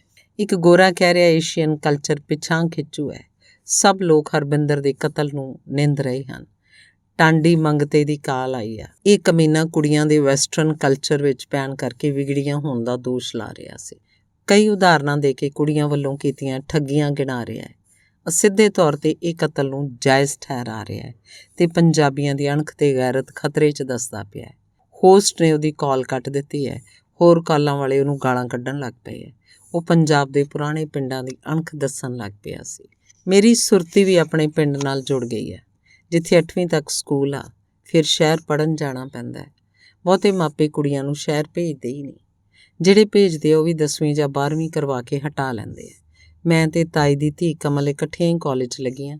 ਜਦੋਂ ਤਾਏ ਦੇ ਮੁੰਡੇ ਕਾਲਜ ਜਾਣ ਲੱਗੇ, ਉਹਨਾਂ ਕਮਲ ਨੂੰ ਕਾਲਜ ਤੋਂ ਹਟਾ ਦਿੱਤਾ। ਤਾਏ ਦੇ ਮੁੰਡੇ ਮੈਨੂੰ ਵੀ ਹਟਾਉਣਾ ਚਾਹੁੰਦੇ ਸੀ, ਪਰ ਕੈਨੇਡਾ ਬੈਠੇ ਡੈਡੀ ਦਾ ਸੁਪਨਾ ਸੀ ਮੈਂ ਡਾਕਟਰ ਬਣਾ। ਸਾਡੇ ਇੰਡੀਅਨ ਕਿਹੜਾ ਡਾਕਟਰ ਕੁੜੀਆਂ ਨੂੰ ਮਾਰਦੇ ਨੇ, ਸਮਾਜ ਦੇ ਚੰਗੇ ਭਲੇ ਬੰਦਿਆਂ ਨੂੰ ਡਿਸਟਰਬ ਕਰ ਦਿੰਦੇ ਆ। ਚਾਚਾ ਮੇਜੀ ਪਿੰਡ ਦਾ ਪੰਚ ਸੀ। ਜਦੋਂ ਅਸੀਂ ਕੈਨੇਡਾ ਆਏ, ਉਹ ਤੋਂ 2-3 ਸਾਲ ਪਹਿਲਾਂ ਚਾਚੇ ਨਾਲ ਹੀ ਘਟਨਾ ਵਾਪਰੀ ਸੀ। ਉਹਦੀ ਕੁੜੀ ਜੋਤੀ ਨਵੀਂ ਕਾਲਜ ਜਾਣ ਲੱਗੀ। ਇੱਕ ਦਿਨ ਉਹ ਕਾਲਜ ਗਈ, ਘਰ ਨਾ ਮੁੜੀ। ਉਹਨਾਂ ਲੱਭਣ ਲਈ ਬਥੇਰੀ ਨੱਠ ਭੱਜ ਕੀਤੀ, ਨਾ ਉਹ ਲੱਭੀ, ਨਾ ਉਹ ਘਰ ਵਾਪਸ ਆਈ। ਕਈ ਦਿਨਾਂ ਬਾਅਦ ਪਤਾ ਲੱਗਾ ਉਹਨੇ ਪਿੰਡ ਦੇ ਆਪਣੇ ਹੀ ਗੋਤ ਵਾਲੇ ਮੁੰਡੇ ਨਾਲ ਵਿਆਹ ਕਰਵਾ ਲਿਆ ਸੀ। ਉਹ ਕਿਤੇ ਲੁਕ ਛਿਪ ਕੇ ਰਹਿਣ ਲੱਗ ਪਏ ਸੀ। ਮੇਜੀ ਚਾਚੇ ਨੂੰ ਧੀ ਦੇ ਭੱਜਣ ਦੀ ਨਮੋਸ਼ੀ ਮਾਰ ਗਈ। ਉਹਨੇ ਆਪਣੇ ਆਪ ਨੂੰ ਕਮਰੇ ਅੰਦਰ ਬੰਦ ਕਰ ਲਿਆ। ਪੂਰੀ ਸ਼ੌਕੀਨੀ ਲਾਉਣ ਵਾਲੇ ਚਾਚੇ ਦੇ ਸਿਰ ਦੇ ਵਾਲ ਖਿਲਰੇ ਹੋਏ ਹੁੰਦੇ। ਮੰਗਤਿਆਂ ਵਰਗੀ ਉਬੜੀ ਖਬੜੀ ਦਾੜੀ ਹੁੰਦੀ। ਉਹ ਨਾ ਨਹਾਉਂਦਾ, ਨਾ ਕਿਸੇ ਨਾਲ ਗੱਲ ਕਰਦਾ। ਸਾਰਾ ਦਿਨ ਬੁੜ ਕਰਦਾ ਰਹਿੰਦਾ ਜਾਂ ਚਿਰਾਗ ਬੱਤੀ ਕਰਨ ਲੱਗ ਪੈਂਦਾ। ਚਾਚੀ ਉਹਨੂੰ ਛੋਟੇ ਨਿਆਣਿਆਂ ਦਾ ਵਾਸਤਾ ਪਾਉਂਦੀ, ਕੰਮ 'ਤੇ ਜਾਣ ਨੂੰ ਕਹਿੰਦੀ। ਉਹ 'ਤੇ ਕੋਈ ਅਸਰ ਨਾ ਹੁੰਦਾ। ਪਿੰਡ ਦੇ ਸਿਆਣੇ ਬੰਦਿਆਂ ਤੇ ਰਿਸ਼ਤੇਦਾਰਾਂ ਨੇ ਵੀ ਬਥੇਰਾ ਜ਼ੋਰ ਲਾਇਆ, ਪਰ ਉਹ ਆਪਣੇ ਆਪ ਨੂੰ ਕੋਹ ਮਾਰਨ ਲੱਗਾ। ਲੋਕੀ ਉਹਨੂੰ ਮੇਜੀ ਬਾਜਾ ਕਹਿਣ ਲੱਗ ਪਏ। ਉਹ ਤੋਂ ਭੈ ਆਉਂਦਾ।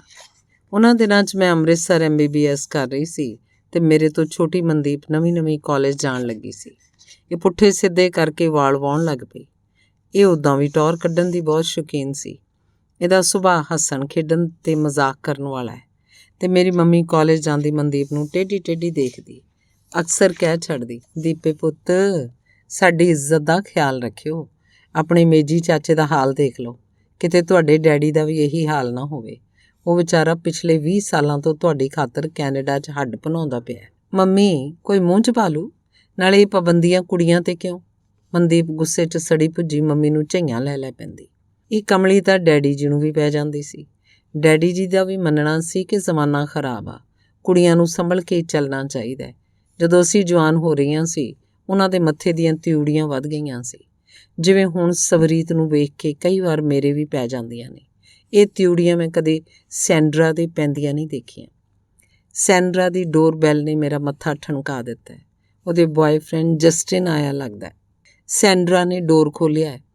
ਉਹ ਇੱਕ ਦੂਜੇ ਨੂੰ ਜੱਫੀ 'ਚ ਲੈਂਦੇ ਹੋਏ ਅੰਦਰ ਜਾ ਵੜੇ ਹਨ। ਮੈਂ ਵੀ ਅੰਦਰ ਆ ਗਈ ਹਾਂ। ਲੈਪਟਾਪ ਔਨ ਕਰਕੇ ਪੇਸ਼ੈਂਟਸ ਦੀ ਕੇਸ ਹਿਸਟਰੀ ਲਿਖਣ ਲੱਗ ਪਈਆਂ। ਸ਼ੁਕਰ ਆ ਮਨਦੀਪ ਦਾ ਦੁਬਾਰਾ ਫੋਨ ਨਹੀਂ ਆਇਆ। ਹੁਣ ਆਵੇ ਵੀ ਨਾ। ਮਸੀਂ ਜਗਦੀਪ ਨੇ ਉਦਾਸੀ 'ਚੋਂ ਕੱਢਿਆ, ਮੈਨੂੰ ਰੌਕਸੀ ਅਤੇ ਸੈਂਡਰਾ ਵਰਗੀਆਂ ਕੁੜੀਆਂ ਬੁੜੀਆਂ ਖਰੀਆਂ ਲੱਗਣ ਲੱਗ ਪਈਆਂ ਹਨ। 4 ਕੁ ਸਾਲ ਪਹਿਲਾਂ ਸੈਂਡਰਾ ਦਾ ਆਪਣੇ ਪਹਿਲੇ ਲਵਰ ਅਤੇ ਪਤੀ ਡੈਬ ਨਾਲ ਬ੍ਰੇਕਅਪ ਹੋ ਗਿਆ ਸੀ। ਉਹਨਾਂ ਦੋਨਾਂ ਬੇਟਿਆਂ ਨੂੰ ਲੈ ਕੇ ਕਿਧਰੇ ਹੋਰ ਰਹਿਣ ਲੱਗ ਪਿਆ ਸੀ। ਸੈਂਡਰਾ ਕੋਲ ਰੌਕਸੀ ਸੀ। ਉਦੋਂ 10-12 ਵੀਕ ਸੈਡ ਰਹੀ। ਫਿਰ ਉਹਦੀ ਲਾਈਫ ਵਿੱਚ ਜਸਟਿਨ ਆ ਗਿਆ। ਮੈਂ ਉਦੋਂ ਦੀ ਇਹਦਾ ਸਮਾਈਲ ਫੇਸ ਦੇਖਦੀ ਹਾਂ। ਸਾਡੇ ਘਰ ਆਮੋ ਸਾਹਮਣੇ ਹਨ। ਇੱਥੇ ਸਾਡਾ ਹੀ ਇੱਕ ਘਰ ਇੰਡੀਅਨ ਦਾ ਹੈ, ਬਾਕੀ ਸਭ ਗੋਰੇ ਹਨ। ਜਗਦੀਪ ਇਹਨਾਂ 'ਚ ਰਹਿ ਕੇ ਖੁਸ਼ ਰਹਿੰਦਾ ਆ। ਸਾਡੇ ਘਰ ਦੇ ਸੱਜੇ ਪਾਸੇ ਲੀਅਮ ਅਤੇ ਇਹਦੇ ਮੰਮੀ ਡੈਡੀ ਰਹਿੰਦੇ ਹੈ। ਮੈਂ ਇਹਨਾਂ ਸਾਰਿਆਂ ਦੀ ਫੈਮਿਲੀ ਡਾਕਟਰ ਹਾਂ। ਜਦੋਂ ਸੈਂਡਰਾ ਦਾ ਬ੍ਰੇਕਅਪ ਹੋਇਆ, ਇੱਕਦਮ ਡਿਪਰੈਸ਼ਨ 'ਚ ਚਲੀ ਗਈ। ਉਦੋਂ ਦੂਏ ਚੌਥੇ ਮੇਰੇ ਕੋਲ ਹਸਪੀਟਲ ਆਉਂਦੀ। ਮੈਂ ਇਹਦਾ ਚੰਗੀ ਤਰ੍ਹਾਂ ਚੈੱਕਅਪ ਕਰਦੀ, ਇਹਦੀ ਕਾਉਂਸਲਿੰਗ ਕਰਕੇ ਇਹਨੂੰ ਤੰਦਰੁਸਤ ਕੀਤਾ। ਇਹ ਰੌਕਸੀ ਨੂੰ ਲੈ ਕੇ ਘਰ ਵੀ ਆ ਜਾਂਦੀ ਆ। ਇਹ ਸਵਰੀਤ ਦੀ ਟੀਚਰ ਵੀ ਹੈ। ਇਹਦੇ ਕੋਲੋਂ ਗਿਟਾਰ ਵਜਾਉਣੀ ਸਿੱਖਦੀ ਹੈ। ਇਹਨਾਂ ਮਾਵਾਂ ਧੀਆਂ ਨੂੰ ਸਾਡੇ ਘਰ ਦਾ ਪੰਜਾਬੀ ਖਾਣਾ ਬੜਾ ਸਵਾਦ ਲੱਗਦਾ ਹੈ। ਇਹ ਮੇਰੇ ਹਸਬੈਂਡ ਦੇ ਹੱਥਾਂ ਦਾ ਬਣਿਆ ਖਾਣਾ ਜ਼ਿਆਦਾ ਲਾਈਕ ਕਰਦੀਆਂ। ਉਹ ਵੀ ਇਹਨਾਂ ਦੇ ਬਹੁਤ ਨੇੜੇ ਹੋ ਕੇ ਰਹਿੰਦਾ ਹੈ। ਉਹਨੇ ਸਵਰੀਤ ਅਤੇ ਰੌਕਸੀ ਦੀ ਦੋਸਤੀ ਵੀ ਚੰਗੀ ਲੱਗਦੀ ਹੈ ਅਤੇ ਮੈਂ ਅਜੇ ਡਰਦੀ ਰਹਿੰਦੀ ਹਾਂ ਹੋਰੇ ਇਹਦਾ ਰੰਗ ਸਾਡੀ ਕੁੜੀ 'ਤੇ ਚੜ੍ਹ ਜਾਏ। ਰਾਤ ਪੈ ਗਈ ਹੈ। ਜਿੱਦਣ ਦਾ ਹਸਬੈਂਡ ਕੈਲਗਰੀ ਗਿਆ, ਅੱਜ ਮੈਨੂੰ ਪਹਿਲੀ ਵਾਰ ਡਰ ਲੱਗਿਆ। ਮੈਂ ਖਾਣਾ ਖਵਾ ਕੇ ਬੱਚੇ ਸੁਆ ਦਿੱਤੇ ਆ। ਮੇਰੇ ਅੰਦਰ ਤਾਂ ਬੁਰਕੀ ਲੰਘੀ ਨਹੀਂ। ਮੇਰੇ ਸਾਹਮਣੇ ਲਹੂ ਨਾਲ ਲੱਥ-ਪੱਥ ਹਰਬਿੰਦਰ ਦੀ ਲਾਸ਼ ਫਿਰ ਘੁੰਮਣ ਲੱਗ ਪਈ ਹੈ। ਮੈਂ ਬਿਨਾਂ ਖੜਾਕਾ ਕੀਤਿਆਂ ਵਾਸ਼ਰੂਮ ਗਈ ਹਾਂ। ਪਾਣੀ ਦੇ ਤੁਪਕਿਆਂ ਦੀ ਆਵਾਜ਼ ਤੋਂ ਹੀ ਡਰ ਕੇ ਭੱਜੀ ਆਈ। ਲਾਈਟ ਆਫ ਨਹੀਂ ਕੀਤੀ। ਮੁੜ ਬੈੱਡ 'ਤੇ ਡਿੱਗ ਪਈਆਂ, ਪਰ ਨੀਂਦ ਨਹੀਂ ਆ ਰਹੀ। ਮੇਜੀ ਚਾਚਾ ਕਿਵੇਂ ਲੋਕਾਂ ਦੇ ਮਜ਼ਾਕ ਦਾ ਪਾਤਰ ਬਣਿਆ, ਇਹ ਮੇਰੀਆਂ ਅੱਖਾਂ ਮੂਹਰੇ ਘੁੰਮੀ ਜਾ ਰਿਹਾ। ਦੇਖਦੀ ਏ, ਤੇਰਾ ਹਾਸਾ ਸਾਨੂੰ ਨਾ ਲੈ ਡੁੱਬੇ। ਕੁੜੇ ਸ਼ੀਰੀ, ਤੂੰ ਸਿਆਣੀ ਬਿਆਣੀ ਆ, ਇਹਨੂੰ ਦੀਪੇ ਨੂੰ ਵੀ ਸਮਝਾਇਆ ਕਰ। ਮੈਨੂੰ ਤੇ ਮਨਦੀਪ ਨੂੰ ਮੰਮੀ ਦੇ ਕਹੇ ਬੋਲ ਸਿਰ 'ਚ ਵੱਜ ਰਹੇ ਹਨ। ਸਿਰ ਤਾਂ ਮੇਰਾ ਫਟਣ ਨੂੰ ਕਰ ਰਿਹਾ। ਜੇ ਮੈਂ ਪੇਸ਼ੈਂਟ ਦੀ ਕਾਲ ਨਾ ਲਈ ਹੁੰਦੀ, ਮੈਂ ਨੀਂਦ ਦੀ ਗੋਲੀ ਖਾ ਕੇ ਸੌਂ ਜਾਣਾ ਸੀ। ਪਰ ਹੌਸਪੀਟਲ ਤੋਂ ਕਿਸੇ ਵੀ ਸਮੇਂ ਕਾਲ ਆ ਸਕਦੀ ਹੈ। ਅੱਜ ਜੇ ਜਗਦੀਪ ਘਰ ਹੁੰਦਾ, ਉਹਨੇ ਮੈਨੂੰ ਪਰੇਸ਼ਾਨੀ 'ਚੋਂ ਕੱਢ ਲੈਣਾ ਸੀ। ਉਹ ਚੰਗਾ ਸੋਚਦਾ ਹੈ। ਉਹਨੂੰ ਚਿਤਵ ਕੇ ਮੈਂ ਸੌਣ ਦੀ ਕੋਸ਼ਿਸ਼ ਕਰਦੀ ਹਾਂ। ਅਜੇ ਅੱਖ ਲੱਗੀ ਸੀ ਕਿ ਅਲਾਰਮ ਨੇ ਜਾਗ ਖੋਲ੍ਹ ਦਿੱਤੀ। ਮਸਾਂ ਬੈੱਡ ਤੋਂ ਉੱਠੀ ਹਾਂ। ਮੈਂ ਬੱਚਿਆਂ ਨੂੰ ਬ੍ਰੇਕਫਾਸਟ ਕਰਵਾ ਉਹਨਾਂ ਦੀ ਫਰੈਂਡ ਦੇ ਘਰ ਬਰਥਡੇ ਪਾਰਟੀ 'ਤੇ ਛੱਡਿਆ ਆ। ਆਪ ਹੌਸਪੀਟਲ ਆ ਗਈ ਹਾਂ। ਅੱਜ ਡਾਕਟਰਾਂ ਦਾ ਰਾਊਂਡ ਆ। ਬੱਚੀ ਠੀਕ ਹੋ ਗਈ ਹੈ।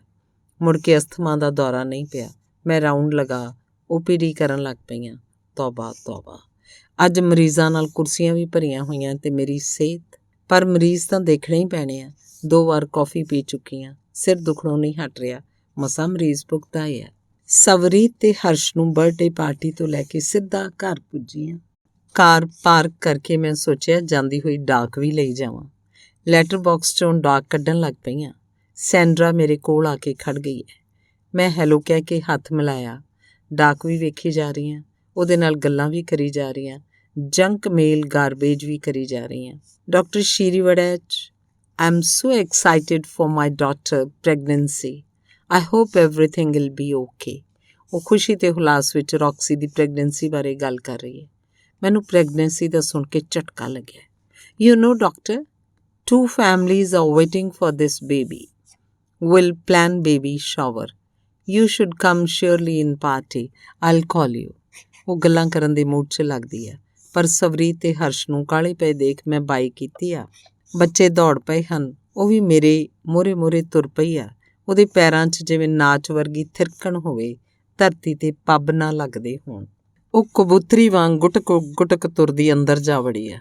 ਮੈਨੂੰ ਬੈੱਡ 'ਤੇ ਪੈਂਦੇ ਹੀ ਨੀਂਦ ਆ ਗਈ ਆ। ਵੀਕਐਂਡ ਹੋਣ ਕਰਕੇ ਮੈਂ ਰੱਜ ਕੇ ਸੌਣਾ ਚਾਹੁੰਦੀ ਸੀ, ਪਰ ਜਗਦੀਪ ਦੇ ਫੋਨ ਨੇ ਉਠਾ ਦਿੱਤਾ ਸੀ। ਉਹ ਘੰਟਾ ਭਰ ਹਰਬਿੰਦਰ ਦੇ ਘਰ ਵਾਲੇ ਵਰਗੇ ਮਰਦਾਂ ਦੇ ਖਿਲਾਫ ਗੱਲਾਂ ਕਰਦਾ ਰਿਹਾ। ਮੈਂ ਪਰਦਾ ਹਟਾ ਕੇ ਬਾਹਰ ਦੇ ਦ੍ਰਿਸ਼ ਵੇਖਣ ਲੱਗ ਪਈ ਹਾਂ। ਵਾਓ, ਸੈਂਡਰਾ ਦਾ ਘਰ ਕਿੰਨਾ ਸੁੰਦਰ ਲੱਗ ਰਿਹਾ। ਰੌਕਸੀ ਜਵਾਨ ਹੋ ਗਈ ਹੈ। ਪਿਛਲੇ ਸਾਲ ਤੋਂ ਕਾਲਜ ਜਾਣ ਲੱਗੀ। ਛੀਟਵਾਂ ਜਿਹਾ ਪਤਲਾ ਤੇ ਲੰਬਾ ਸਰੀਰ, ਨਿੱਕਰ ਟੌਪ ਪਾ ਕੇ ਰੱਖਦੀ ਆ। ਖੁੱਲ੍ਹੇ ਬਲੌਂਡ ਵਾਲ ਉਹਦੀ ਪਰਸਨੈਲਿਟੀ ਨੂੰ 4 ਚੰਨ ਲਾਉਂਦੇ ਆ। ਕਾਲਜ ਜਾਂਦਿਆਂ ਉਹਦੀ ਫਰੈਂਡਸ਼ਿਪ ਲੀਅਮ ਨਾਲ ਹੋ ਗਈ ਸੀ। ਇੱਕ ਦਿਨ ਮੈਂ ਸੈਂਡਰਾ ਦੇ ਘਰ ਗਈ ਹੋਈ ਸੀ। ਗਿਟਾਰ ਸਿੱਖਣ ਗਈ ਹੋਈ ਸਵਰੀਤ ਨੂੰ ਵੀ ਲੈਣਾ ਸੀ ਤੇ ਫੀਸ ਵੀ ਦੇਣੀ ਸੀ। ਉਸ ਦਿਨ ਮੈਂ ਪਹਿਲੀ ਵਾਰ ਰੌਕਸੀ ਤੇ ਲੀਅਮ ਨੂੰ ਇਕੱਠਿਆਂ ਨੂੰ ਦੇਖਿਆ ਸੀ। ਡਾਕਟਰ, ਇਹ ਮੇਰਾ ਬॉयਫ੍ਰੈਂਡ ਲੀਅਮ। ਰੌਕਸੀ ਸਾਡੇ ਸਾਹਮਣੇ ਹੀ ਉਸ ਗੁਆਂਢੀ ਮੁੰਡੇ ਨੂੰ ਕਿਸ ਕਰਨ ਲੱਗ ਪਈ ਸੀ। ਉਸ ਵੇਲੇ ਉਹ ਦੋਨੋਂ ਬਾਂਹ 'ਚ ਬਾਂਹ ਪਾ ਕੇ ਬਾਹਰ ਨਿਕਲ ਗਏ ਸਨ। ਮੈਂ ਉਦੋਂ ਤੱਕ ਉਹਨਾਂ ਦੀਆਂ ਪਿੱਠਾਂ ਵੱਲ ਵੇਖਦੀ ਰਹੀ, ਜਦੋਂ ਤੱਕ ਉਹ ਓਹਲੇ ਨਾ ਹੋ ਗਏ। ਤੇ ਉਹ ਰੋਜ਼ ਇਕੱਠੇ ਤੁਰੇ ਫਿਰਦੇ, ਕਾਲਜ ਵੀ ਇਕੱਠੇ ਕਾਰ ਵਿੱਚ ਜਾਂਦੇ, ਰੈਸਟੋਰੈਂਟ, ਸਿਨੇਮਾ, ਹਰ ਥਾਂ ਬਗਲਗੀਰ ਹੋਏ ਫਿਰਦੇ। ਅਗਲੇ ਸਾਲ ਮੈਂ ਵੋਕੇਸ਼ਨ 'ਤੇ ਡਿਜ਼ਨੀਲੈਂਡ ਗਈ। ਮੈਨੂੰ ਉੱਥੇ ਰੌਕਸੀ ਦਾ ਕਿਸੇ ਹੋਰ ਮੁੰਡੇ ਨਾਲ ਭੁਲੇਖਾ ਪਿਆ। ਜਦੋਂ ਵਾਪਸ ਆਈ, ਇਹ ਸੱਚੀ ਕਿਸੇ ਹੋਰ ਮੁੰਡੇ ਨਾਲ ਤੁਰੀ ਫਿਰੇ। ਇਹ ਗੋਰਾ ਗੱਭਰੂ ਇਹਦੇ ਨਾਲ ਤੁਰਿਆ ਜਾਂਦਾ ਫੱਬਦਾ ਬਹੁਤ ਸੀ। ਉਸ ਦਿਨ ਇਹਨੂੰ ਫਲੂ ਹੋਇਆ ਸੀ। ਮੈਡੀਸਨ ਲਿਖਵਾ ਕੇ ਤੁਰਨ ਲੱਗੀ ਤੇ ਮੈਂ ਸਿਰਸਰੀ ਉਸ ਮੁੰਡੇ ਵੱਲ ਨਜ਼ਰ ਮਾਰੀ। ਉਹ ਮੁਸਕਰਾ ਪਈ ਸੀ। ਡਾਕਟਰ ਵੜੈਚ ਮੇਰਾ ਨਵਾਂ ਬॉयਫ੍ਰੈਂਡ ਆ, ਪਾਰਕਰ। ਤੇ ਲੀਅਮ? ਮੈਂ ਹਾਸੇ 'ਚ ਪਹਿਲਾਂ ਹੀ ਫਰੈਂਡ ਬਾਰੇ ਪੁੱਛਿਆ।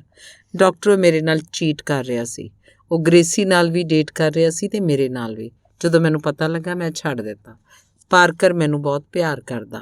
ਇਹਨਾਂ ਨੂੰ ਦੇਖ ਕੇ ਪਤੀ ਦੇਵ ਮੈਨੂੰ ਮਖੌਲ ਕਰਨ ਲੱਗ ਪੈਂਦੇ ਆ। ਦੇਖ ਲਓ ਡਾਕਟਰ ਸਾਹਿਬ, ਇਹ 30 ਦਿਨ ਬॉयਫ੍ਰੈਂਡ ਬਦਲ ਲੈਂਦੀ ਹੈ।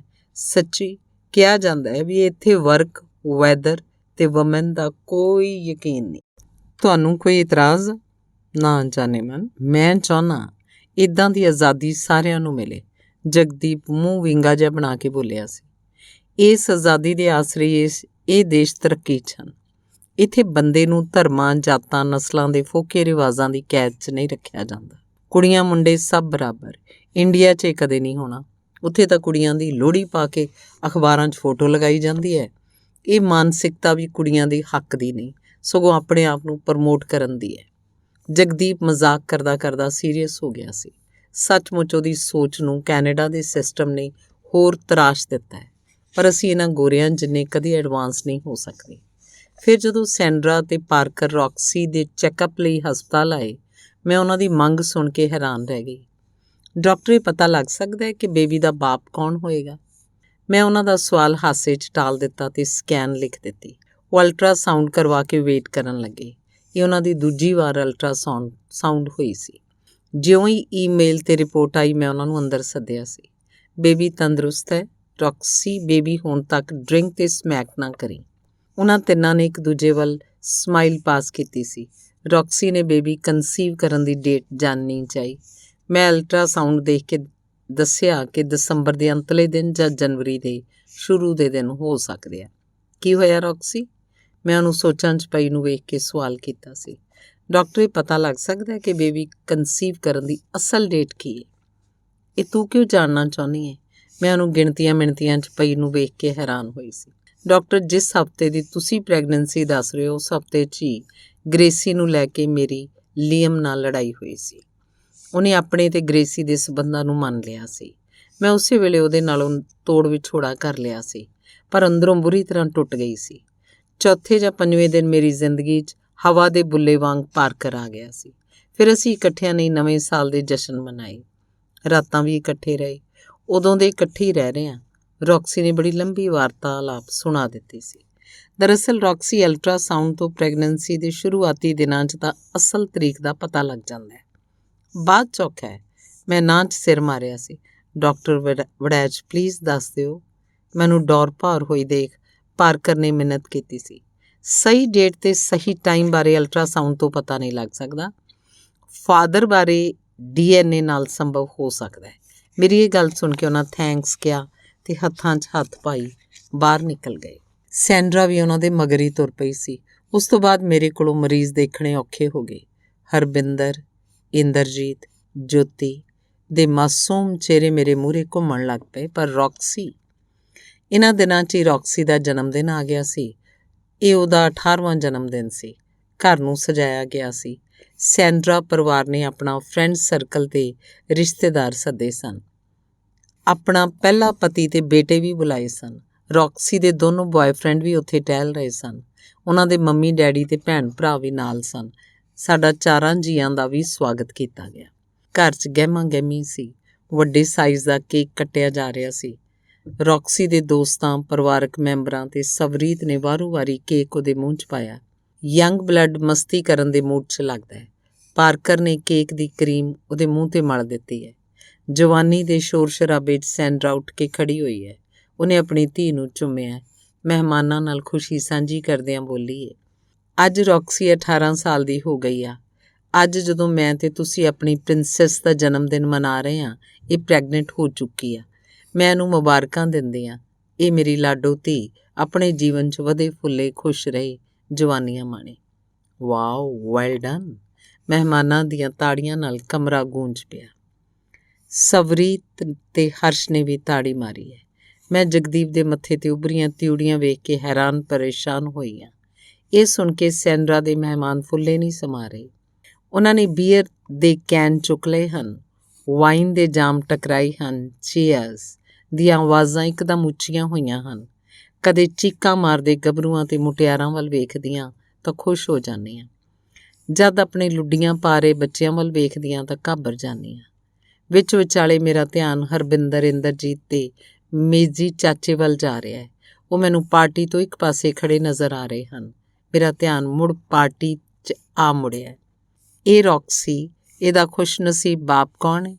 ਇੱਕ ਮਨਚਲਾ ਗੋਰਾ ਚਿਲਾਇਆ। ਸਾਰੇ ਮਹਿਮਾਨਾਂ ਨੇ ਇਸ ਮਨਚਲੇ ਵੱਲ ਘੂਰ ਕੇ ਦੇਖਿਆ, ਪਰ ਰੌਕਸੀ ਮੁਸਕਰਾ ਪਈ ਹੈ। ਉਹਦੇ ਮੋਢੇ ਮਾਰੇ ਹਨ। ਉਹਨੇ ਮੋਢੇ ਮਾਰੇ ਹਨ। ਮਹਿਮਾਨ ਵੀ ਹੱਸ ਪਏ ਹਨ, ਪਰ ਸਾਨੂੰ ਹਾਸਾ ਨਹੀਂ ਆਇਆ। ਜਦੋਂ ਮੈਂ ਹਰਬਿੰਦਰ ਨੂੰ ਕਿਸੇ ਮੁੰਡੇ ਨਾਲ ਉਹਦੇ ਸਬੰਧਾਂ ਬਾਰੇ ਪੁੱਛਿਆ ਸੀ, ਉਹ ਬਹੁਤ ਸ਼ਰਮਾਈ ਸੀ। ਉਹਨੇ ਪਾਸੇ ਨੂੰ ਮੂੰਹ ਕਰਕੇ ਨਾਂ 'ਚ ਸਿਰ ਮਾਰਿਆ ਸੀ। ਇੱਧਰ ਰੌਕਸੀ ਅੱਗੇ ਵਧੀ ਆ। ਇਹਨੇ ਲੀਅਮ ਦੇ ਮੋਢੇ 'ਤੇ ਹੱਥ ਰੱਖਿਆ। ਕਿੰਨੀਆਂ ਸਾਰੀਆਂ ਚੀਕਾਂ ਵੱਜੀਆਂ। ਲੀਅਮ ਦੇ ਮੰਮੀ ਡੈਡੀ ਕਲੈਪਿੰਗ ਕਰਨ ਲੱਗ ਪਏ ਹੈ। ਰੌਕਸੀ ਨੇ ਪਾਰਕਰ ਨੂੰ ਜੱਫੀ 'ਚ ਲੈ ਕੇ ਚੁੰਮਿਆ। ਇਹਦੇ ਮੰਮੀ ਡੈਡੀ ਤੇ ਬ੍ਰਦਰ ਖੜੇ ਹੋ ਕੇ ਹੱਥ ਹਿਲਾਉਣ ਲੱਗ ਗਏ। ਸ਼ੇਰੀ, ਪਤਾ ਨਹੀਂ ਕਿਉਂ ਮੇਰੀਆਂ ਅੱਖਾਂ ਮੂਹਰੇ ਇਵੇਂ ਲੱਗ ਰਿਹਾ ਜਿਵੇਂ ਐਕਸ਼ਨ ਸਵਰੀਤ ਕਰ ਰਹੀ ਹੋਵੇ। ਜਗਦੀਪ ਹੌਲੀ ਜੀ ਮੇਰੇ ਕੰਨ 'ਚ ਬੋਲਿਆ। ਲੀਅਮ ਮੇਰਾ ਪਹਿਲਾ ਬॉयਫ੍ਰੈਂਡ ਸੀ, ਹੁਣ ਪਾਰਕਰ ਆ। ਇਹਨਾਂ 'ਚੋਂ ਇੱਕ ਦਾ ਹੋਏਗਾ, ਰੌਕਸੀ ਨੇ ਬੜੀ ਬੇਬਾਕੀ ਨਾਲ ਕਿਹਾ। ਜਗਦੀਪ ਨੇ ਗੁੱਸੇ 'ਚ ਮੁੱਠੀਆਂ ਮੀਟੀਆਂ ਹਨ। ਗੱਭਰੂਆਂ ਤੇ ਮੁਟਿਆਰਾਂ ਨੇ ਹੋ ਹੁਰਰਾ ਦੀਆਂ ਆਵਾਜ਼ਾਂ ਕੱਢੀਆਂ ਹਨ। ਉਹਦਾ ਪਿਤਾ ਡੈਬ ਉੱਠਿਆ, ਧੀ ਨੂੰ ਕਿਸ ਕਰਨ ਲੱਗ ਪਿਆ। ਦੋਨੋਂ ਭਰਾ ਵੀ ਵਧਾਈ ਦੇ ਰਹੇ ਹਨ। ਸਵਰੀਤ ਵੀ ਵਧਾਈ ਦੇਣ ਲਈ ਉੱਠੀ ਹੈ। ਜਗਦੀਪ ਫਿਰ ਬੁੜਬੜਾਇਆ। ਇਹਨਾਂ ਨੂੰ ਲੱਗਾ ਜਿਵੇਂ ਸਵਰੀਤ ਭਰੀ ਮਹਿਫਿਲ 'ਚ ਕਹਿ ਰਹੀ ਹੋਵੇ, ਪਾਪਾ ਮੇਰਾ ਵੀ ਇੱਕ ਬॉयਫ੍ਰੈਂਡ ਹੈ। ਸ਼ਕੀਰਾ ਦੇ ਬੀਟ ਵਾਲੇ ਗੀਤ 'ਤੇ ਗੱਭਰੂਆਂ ਤੇ ਮੁਟਿਆਰਾਂ ਦਾ ਡਾਂਸ ਸ਼ੁਰੂ ਹੋ ਚੁੱਕਾ ਹੈ। ਸ਼ੈਂਡਰਾ ਵੀ ਆਪਣੇ ਲਵਰ ਦੀਆਂ ਬਾਹਾਂ 'ਚ ਬਾਹਾਂ ਪਾ ਕੇ ਨੱਚ ਰਹੀ ਹੈ। ਪੂਰਾ ਲੋਜ਼ ਅਲਕੋਹਲ ਦੀ ਹਮਕ ਤੇ ਸਿਗਰਟਾਂ ਦੇ ਧੂਏ ਨਾਲ ਭਰ ਗਿਆ। ਪਾਰਕਰ ਤੇ ਰੌਕਸੀ ਲੀਅਮ ਤੋਂ ਥੋੜ੍ਹਾ ਪਰਾਂ ਹਟ ਕੇ ਡਾਂਸ ਕਰਨ 'ਚ ਮਸਤ ਹੋਏ ਪਏ ਹੈ। ਲੀਅਮ ਇਕੱਲਾ ਹੀ ਲੜਖੜਾ ਰਿਹਾ ਸੀ। ਉਹ ਸਾਡੇ ਕੋਲ ਆ ਕੇ ਰੁਕ ਗਿਆ। ਹਾਏ ਕਹਿ ਕੇ ਉਹ ਸਵਰੀਤ ਵੱਲ ਵਧਿਆ। Let's dance baby, have a fun, come on. Liam ਦੇ ਬੋਲਾਂ ਦੇ ਨਾਲ ਨਾਲ ਸ਼ਰਾਬ ਦੀ ਬੋ ਵੀ ਬਾਹਰ ਆਈ ਹੈ। ਇਹ ਸੁਣ ਕੇ ਜਗਦੀਪ ਦਾ ਚਿਹਰਾ ਹੋਰ ਭੱਕ ਗਿਆ। ਮੇਰਾ ਚਿੱਤ ਕਰਦਾ ਇਸ ਲੰਬੂਤਰ ਜਿਹੇ ਦੇ ਇੱਕ ਛੱਡਾਂ। ਇੱਕ ਹੋਰ ਅੱਗੇ ਵਧਿਆ। ਇਹਨੇ ਸਵਰੀਤ ਦਾ ਹੱਥ ਫੜ ਲਿਆ। ਇਹ ਵੀ ਥਿਰਕਦੀ ਉਹਦੇ ਨਾਲ ਤੁਰਨ ਲੱਗੀ ਹੈ। ਬੇਟਾ, ਮੈਂ ਸਵਰੀਤ ਨੂੰ ਘੂਰ ਕੇ ਬਾਂਹ ਤੋਂ ਫੜ ਕੇ ਬਿਠਾਇਆ। ਮੈਂ ਵੀ ਘਬਰਾ ਗਈ ਹਾਂ। ਜਗਦੀਪ ਦੇ ਚਿਹਰੇ 'ਤੇ ਇੱਕ ਰੰਗ ਆ ਰਿਹਾ, ਇੱਕ ਜਾ ਰਿਹਾ। ਇਹਨਾਂ ਨੂੰ ਲੱਗ ਰਿਹਾ ਜਿਵੇਂ ਰੌਕਸੀ ਨਹੀਂ ਸਵਰੀਤ ਮੁੰਡਿਆਂ ਨਾਲ ਡਾਂਸ ਕਰ ਰਹੀ ਹੋਵੇ। ਇਹ ਸਾਰਾ ਦ੍ਰਿਸ਼ ਵੇਖ ਕੇ ਮੇਰੀ ਰੂਹ ਪਰੇਸ਼ਾਨ ਹੋ ਗਈ ਹੈ। ਮੈਂ ਪਹਿਲਾਂ ਹੀ ਇੱਦਾਂ ਦੀਆਂ ਗੱਲਾਂ ਤੋਂ ਡਰਦੀ ਸੀ। ਵੱਖ-ਵੱਖ ਜੋੜੀਆਂ ਨੇ ਡਾਂਸ ਕਰਨਾ ਸ਼ੁਰੂ ਕਰ ਦਿੱਤਾ। ਸਾਡੇ ਦੋਨੋਂ ਬੱਚੇ ਗੀਤ ਸੰਗੀਤ 'ਚ ਮਸਤ ਹੋ ਕੇ ਸਿਰ ਹਿਲਾਉਣ ਲੱਗ ਪਏ। ਕੁਝ ਜੋੜੇ ਸਾਡੇ ਵਾਂਗ ਬੈਠੇ ਖਾ ਪੀ ਰਹੇ ਹੈ, ਪਰ ਅਸੀਂ ਦੋਨੋਂ ਜੀ ਸਹਿਜ ਨਹੀਂ ਹਾਂ। ਮੈਂ ਤਾਂ ਬੁਰੇ ਹਾਲੀ ਹਾਂ। ਰੌਕਸੀ ਤੇ ਦੋਨੋਂ ਬॉयਫ੍ਰੈਂਡ ਨਸ਼ੇ 'ਚ ਹੋ ਗਏ ਹਨ। ਪਾਰਕਰ ਉਸ ਨਾਲ ਡਾਂਸ ਕਰਨ ਲੱਗ ਪਿਆ। ਇਹ ਮੇਰਾ ਬੇਬੀ ਹੋਏਗਾ ਡਾਰਲਿੰਗ। ਲੀਅਮ ਨੇ ਕੋਲ ਆ ਕੇ ਰੌਕਸੀ ਦਾ ਹੱਥ ਚੁੰਮਿਆ। ਪਾਰਕਰ ਨੇ ਡਾਂਸ ਤੇਜ਼ ਕਰ ਦਿੱਤਾ। ਲੀਅਮ ਵੀ ਲੜਖੜਾਉਂਦਾ ਉਹਨਾਂ ਦੇ ਡਾਂਸ 'ਚ ਸ਼ਾਮਲ ਹੋ ਗਿਆ। ਦੋਨੋਂ ਮੁੰਡਿਆਂ ਦੇ ਮਾਪੇ ਵੀ ਖੁਸ਼ ਹਨ ਕਿ ਉਹਨਾਂ ਦੇ ਬੇਟੇ ਦਾ ਬੇਬੀ ਆਉਣ ਵਾਲਾ ਹੈ। ਹੱਥਾਂ ਵਿਚਲੇ ਵਾਈਨ ਦੇ ਗਿਲਾਸ ਟੇਬਲ 'ਤੇ ਰੱਖ ਉਹ ਵੀ ਡਾਂਸ 'ਚ ਸ਼ਾਮਲ ਹੋ ਗਏ ਹਨ। ਚਾਰੇ ਪਾਸੇ ਜਸ਼ਨ ਹਨ, ਚਿਹਰਿਆਂ 'ਤੇ ਲਾਲੀ ਆ। ਲੋਕ ਨਸ਼ੇ ਦੇ ਸਰੂਰ 'ਚ ਹਨ। ਖੁਸ਼ੀ ਦਾ ਇਜ਼ਹਾਰ ਹੋ ਰਿਹਾ ਹੈ। ਸਵਰੀਤ ਦਾ ਫਿਰ ਨੱਚਣ ਲਈ ਪੱਬ ਉੱਠਿਆ। ਮੰਮਾ, ਮੈਂ ਵੀ ਆਪਣੇ ਬॉयਫ੍ਰੈਂਡ ਨਾਲ ਡੇਟ 'ਤੇ ਜਾਣਾ, ਕੀ ਤੁਸੀਂ ਮੈਨੂੰ ਪਰਮਿਸ਼ਨ ਦਿਓਗੇ? ਇਹ ਸਵਰੀਤ ਨਹੀਂ ਬੋਲੀ। ਜਗਦੀਪ ਦੇ ਕੰਨ ਵੱਜ ਰਹੇ ਆ। ਮੈਨੂੰ ਸਮਝ ਨਹੀਂ ਲੱਗ ਰਹੀ ਅੱਜ ਇਹਨਾਂ ਨੂੰ ਕੀ ਹੋ ਗਿਆ। ਹੁਣੇ ਤਾਂ ਪਾਰਟੀ 'ਚ ਆਉਣ ਵੇਲੇ ਬੜੇ ਸੋਹਣੇ ਸੀ ਤੇ ਅਜੇ ਮੈਂ ਰਿਲੈਕਸ ਨਹੀਂ ਸੀ, ਬੱਚਿਆਂ ਬਾਰੇ ਚਿੰਤਾ ਕਰ ਰਹੀ ਸੀ। ਇਹ ਤਾਂ ਪਾਗਲਾਂ ਵਾਂਗ ਬੁੜਬੁੜ ਕਰਨ ਲੱਗ ਪਏ ਹਨ। ਪਹਿਲਾਂ ਅੱਖਾਂ 'ਚ ਲਾਲੀ ਉਤਰ ਆਈ ਸੀ, ਹੁਣ ਇੱਕਦਮ ਰੰਗ ਪੀਲਾ ਪੈ ਗਿਆ। ਮੈਂ ਇਹਨਾਂ ਦੀ ਹਾਲਤ ਵੇਖ ਕੇ ਠੱਠੰਬਰ ਗਈ ਹਾਂ। ਮੈਂ ਇਹਨਾਂ ਨੂੰ ਪਾਣੀ ਪਿਆਇਆ, ਹੱਥਾਂ 'ਚ ਹੱਥ ਲੈ ਕੇ ਪਲੋਸਣ ਲੱਗ ਪਈਆਂ। ਬੱਚਿਆਂ ਨੂੰ ਵੀ ਪਤਾ ਨਹੀਂ ਲੱਗ ਰਿਹਾ ਪਾਪਾ ਨੂੰ ਕੀ ਹੋ ਗਿਆ। ਸਵਰੀਤ ਨੇ ਇਹਨਾਂ ਦੇ ਮੋਢੇ 'ਤੇ ਸਿਰ ਰੱਖਿਆ ਜਿਵੇਂ ਡੁਸਕਣ ਲੱਗੀ ਹੋਵੇ। ਜਗਦੀਪ ਨੇ ਬੇਟੀ ਦੀਆਂ ਗੱਲਾਂ ਥਪਥਪਾਈਆਂ ਹਨ। ਮੋਢੇ 'ਤੇ ਹਰਸ਼ ਨੇ ਸਿਰ ਰੱਖਿਆ। ਜਗਦੀਪ ਦੀਆਂ ਅੱਖਾਂ 'ਚ ਪਾਣੀ ਵਗਣ ਲੱਗ ਪਿਆ।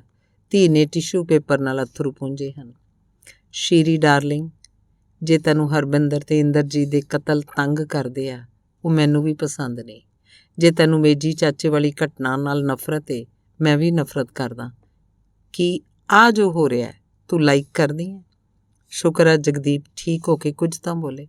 ਨਹੀਂ, ਮੈਂ ਆਪਣੀ ਦੁਬਦਾ ਤੋੜੀ ਹੈ। ਚੱਲ ਫਿਰ ਆਪਣੇ ਘਰ ਚੱਲੀਏ। ਇੰਨਾ ਕਹਿ ਕੇ ਉਹ ਸ਼ੈਂਡਰਾ ਦੇ ਘਰ ਤੋਂ ਬਾਹਰ ਹੋ ਗਏ ਹਨ। ਮੈਂ ਤੇ ਬੱਚੇ ਵੀ ਮਗਰ ਤੁਰ ਪਏ ਹਾਂ। ਧੰਨਵਾਦ।